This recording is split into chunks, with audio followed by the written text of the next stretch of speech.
proxy war in Syria. That's now admitted. Fighting with al-Qaeda. Even the New York Times, months after it was out, admitted it, this Monday. So now it's true, kind of like when Stiglitz says it's a depression. Well, now, oh my gosh, it's true because they say so, because they control reality.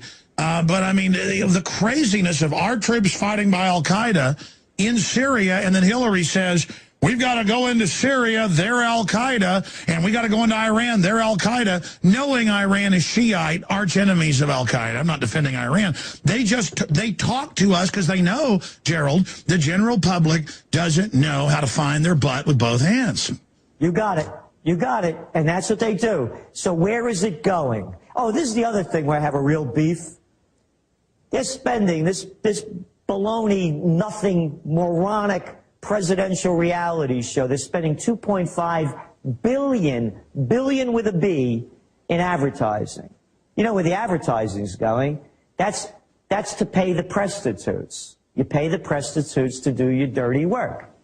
So here we have the prostitutes, whether it's the Guy Lear or Candy Crowley or the last one. Where do they come up with, I got the questions, and I decide what I'm going to ask? Hey, how about the rest of us? What do you mean? Hey, don't talk bad about Aleister Crowley. He's got a lot of followers. What? I call her Aleister Crowley. No, I mean, it's ridiculous. It's ridiculous. Here they are, Alex. The networks are running the campaigns. Let's get this straight. They're getting all the money to run the ads. All the debates are being run by the networks. There used to be the debates. Most people are too young to remember. They used to be run by the League of Women Voters. That's right. Before the Democratic and Republican mafia took it over. This is just a stage 2-bit show. They're delivering nothing. Nothing of substance comes out of these. Again, it's the same campaign rhetoric. So where's it going? I mentioned the rise in crime. It's up 18%. Violent crime is up 18%. How about the new housing numbers that came out today? They're down almost 2%. You look at the unemployment numbers that you keep mentioning and just mentioned.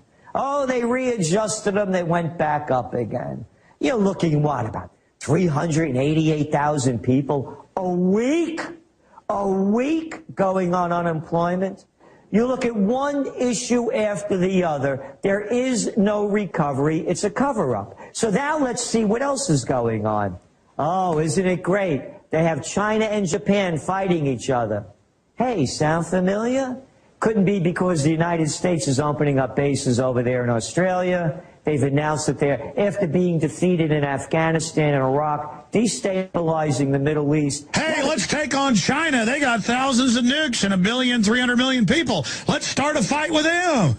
Exactly. We failed over there. Let's fail real big. Let's get Japan, our little proxy puppet over there, and have them steal a 2-bit island, say that they paid for it so they could start clashing between each other. And boy, this thing's coming down big. The Chinese aren't letting it go away. And think of the stupidity of the psychopaths. China's one of Japan's biggest markets. Now the people in China aren't buying Japanese stuff.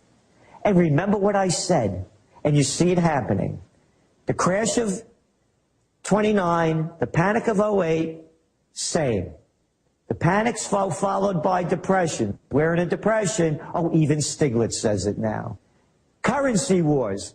Listen to the head of the head of the Brazilian government, the finance minister, Manteiga. We're in a currency war. The United States, Europe, China, they're all devaluing their currencies. China just lowered interest rates twice in the last week and a half.